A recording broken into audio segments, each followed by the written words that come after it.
Discurso del Banco Mundial. Eso es Lizarralde, entre otras cosas, el ministro de Hacienda. Les puedo mostrar 20 textos de Lizarralde, del modelo exitoso de asociación campesinos, donde incluso en el primer momento ni siquiera tenían tierra, les daban crédito para que compraran tierra y se articularan a la producción de palma, y luego les ponían la maquinaria y la tecnología y demás, y los volvieron accionistas. Y claro, cuando usted es accionista termina colocando trabajo suyo y de su familia en función de todo el proyecto colectivo de agroexportación de palma.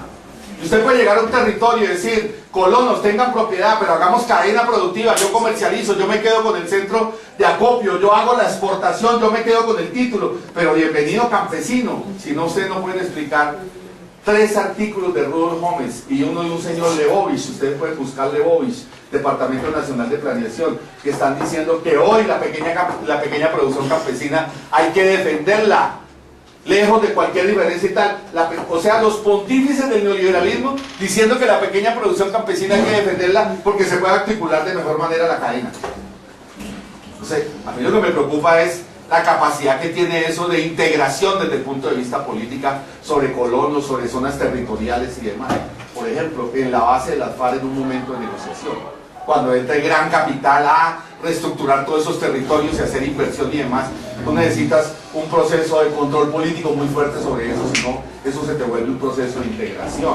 Pero quería mostrar, en el caso del desarrollo de la agricultura y el tema de las cadenas, cómo efectivamente el capital financiero, en general la cadena, tiene posibilidad de integrar a la economía campesina por la vía de pasarlo de pequeña producción a pequeño empresario. Y eso es lo que está llamando Santos el modelo dual.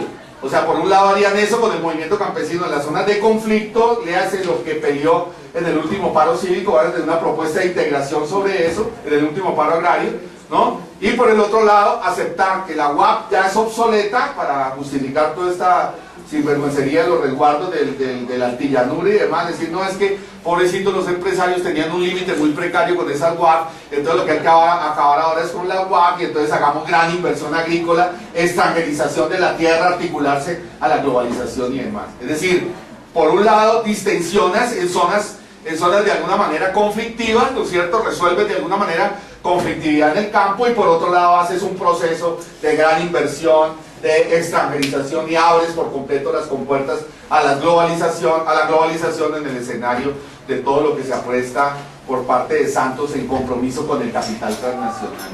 Incluso les digo lo siguiente, en este modelo yo se lo vi a Rafael Mejía, el de la SAC, en el foro que hizo la Universidad Nacional en diciembre pasado. Los inversionistas de la SAC son los empresarios del campo, la FORIT son los hacendistas, o sea, los ganaderos tradicionales, Fedegan, todo eso. Son distintos sectores del capital, con eso no estoy diciendo ni que uno sea más democrático, no, estoy haciendo análisis de sectores de clase, que creo que es un análisis que hace falta en el país. La SAC dice públicamente, ustedes lo pueden ver en sus documentos, que los ganaderos se apropiaron mínimo de 18 millones de hectáreas que potrerizaron en las riberas, que eso es parte también de las calamidades que sufrimos cuando hay inundaciones y todo lo demás, porque los mecanismos normales de las cuencas y el circuito de los ríos los despedazaron y demás en aras de ganaderizar, de potrerizar. ¿Sabe lo que dice Mejía? Dice, con esas 18 millones de hectáreas, si las tuviéramos en producción sería otra cosa. O sea, tiene un discurso contra los ganaderos en este sentido. Esos 18 millones de hectáreas, que además son en tierras fértiles, ¿no? Terminan subiendo el costo de la tierra altísimo. Por eso cuando nosotros tratamos de hacer inversión para exportar, ¿no? ¿Qué ocurre? Que no es rentable porque tenemos que pagar unos costos altísimos de la tierra, y cuando vamos a exportar no somos competitivos con relación a otros países. Hasta ese nivel llegan, digamos, desde el punto. Estoy tratando de mostrar las contradicciones y las tensiones. O sea, no, para mí la diferencia de Santos y Uribe no es simplemente que el uno tiene la chequera y que yo no sé qué, no. Es una diferencia real desde el punto de vista del comportamiento de negocios. No es simplemente una cosa de odios personales. Capital financiero versus capital hacendatario tradicional hecho en el paramilitarismo. Ambos utilizaron el paramilitarismo, pero estoy anotando desde el punto de vista de la apropiación de la tierra. Bien. El problema, ¿saben cuál es? El problema es que ese latifundio tiene poder político. Y aquí vuelvo a un gran autor, Antonio García. Antonio García fue el primero que develó en Colombia que efectivamente el problema de la tierra no era solo un asunto económico, era un asunto político. Es decir, de alguna manera Colombia es premoderno en eso, porque lo que hizo la revolución burguesa fue acabar con la asociación entre poder económico y poder político. Acá no, acá de alguna manera la tierra siguió siendo al mismo tiempo el poder político. Para no extenderme por tiempo, es simplemente que ustedes vayan a Montería, sur de Bolívar, a Sucre y tal, y el dueño de la tierra es al mismo tiempo el dueño del consejo, del gobernador, del alcalde, del boticario, del cura, de absolutamente todo. Es decir, expresa desde lo económico poder político. Por eso así los capitalistas tengan tensiones con ellos, porque de alguna manera les están arrebatando tierra que podrían ellos invertir en la globalización y en negocios, así lo digan en público, no los van a enfrentar políticamente. Es decir, una cosa es que tengan contradicciones económicas, pero usted se imagina pues que salga Santo a decir que hay que hacer un movimiento campesino para quitarle tierra a la Florida. Además porque esos sectores son claves en la reproducción política de los partidos. Esos son los mismos que luego se asocian con Santos de la Unidad Nacional, que están esperando cuál es el presidente que tiene la chequera. O sea, no es solo un problema del factor político en lo local, sino en la reproducción política nacional. Entonces no lo van a enfrentar. Tienen contradicciones, pero aquí pasa una cosa parecida, haciendo analogías, lo que decía Marx a propósito del terrateniente alemán después de mediados del siglo XIX, cuando dijo, en un texto que es extraordinario, que se llama Guerra y Contrarrevolución en Alemania, dijo lo que iba a pasar en Alemania, dijo, los burgueses en principio, incluso David Ricardo, que es el primer teórico de la economía que lo llegó a discutir, David Ricardo era partidario de la nacionalización de la tierra, porque eso quitaba al hacendista de por medio. Es que el problema del capitalista es que tiene que compartir con, del capitalista es que tiene que compartir con el hacendista el negocio, o sea, parte de la plusvalía. Y entonces Marx decía, desde el punto de vista ideal, ¿no? Lo ideal para el capitalista sería quitarse el hacendista en la tierra, pero desde el punto de vista político no lo van a hacer, porque ya había aparecido el movimiento obrero en el centro de Europa a mediados del siglo XIX, las trincheras de la barricada de 1848 en París, y entonces no iban a enfrentar la propiedad de la tierra para que después los obreros dijeran, ay, si no, y la propiedad de la tierra, ¿por qué no? ¿Por qué no? ¿Por qué sí? ¿Por qué la propiedad del capital? No, o sea, porque podía generar una lógica de cuestionamiento al conjunto del poder de la tierra. Acá pasa una cosa similar.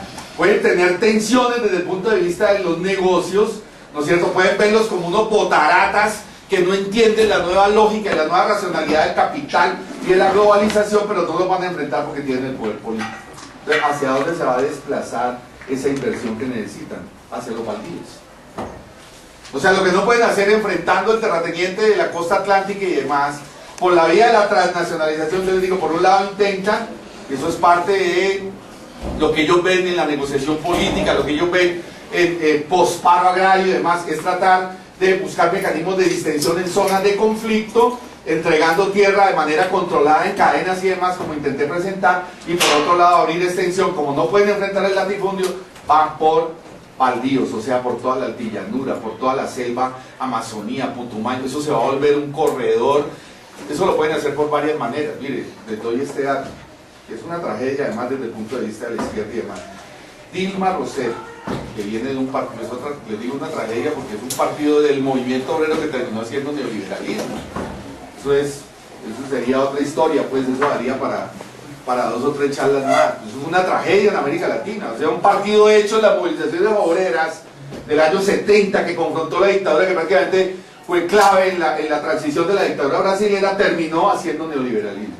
Dilma Rousseff le acaba de entregar, o sea, acaba de apropiar para el Estado brasileño 700.000 hectáreas, eso es una barbaridad, hacia la zona de la Amazonía. ¿Qué van a hacer con eso posteriormente? Que está en la misma ley de apropiación de baldíos de Brasil. Yo traigo el ejemplo de Brasil porque Colombia está siguiendo mucho lo que está pasando allá. ¿Qué van a hacer a renglón seguido? Se lo van a entregar a grandes capitales a concesiones de 20 años. Ese es el modelo. Y entonces ahí es donde nos van a decir, la UAP son improductivas, porque ¿cómo va a venir un tipo de Nestlé de Suiza a limitarse una UAP en los llanos y en la altillanura? Eso no tiene sentido. Si lo vamos a traer para inversión, esa gente tiene que tener vía libre desde el punto de vista de la capacidad de inversión. Entonces se lo van a entregar por, hay distintos mecanismos jurídicos, se lo van a entregar por concesión, se lo van a entregar por licitación, se lo van a vender, como sea. Lo concreto es que vienen por la tierra los baldíos a la manera de Brasil. Nosotros no tenemos las 700.000 hectáreas de Brasil, pero tenemos una cantidad considerable hoy de baldíos y de terreno todavía no usado, que va a completar de alguna manera el modelo de inversión transnacional que no pueden hacer en la confrontación con el latifundio. Y el latifundio lo van a tratar de castigar un poco más con tributación, por eso van a hacer actualización de catastro, entonces lo van a castigar un poco más, le van a decir que sea un poco más productivo. Entonces hay una cosa así como por las buenas devuélvase productivo, pero no va a haber una política ni de expropiación, ni de ataque, ni de reforma agraria, eso está lejos. Incluso si ustedes se leen el primer discurso de Sergio Jaramillo, que es el teórico del gobierno en la negociación de La Habana, lo primero que dijo, no, aquí no hay reforma agraria.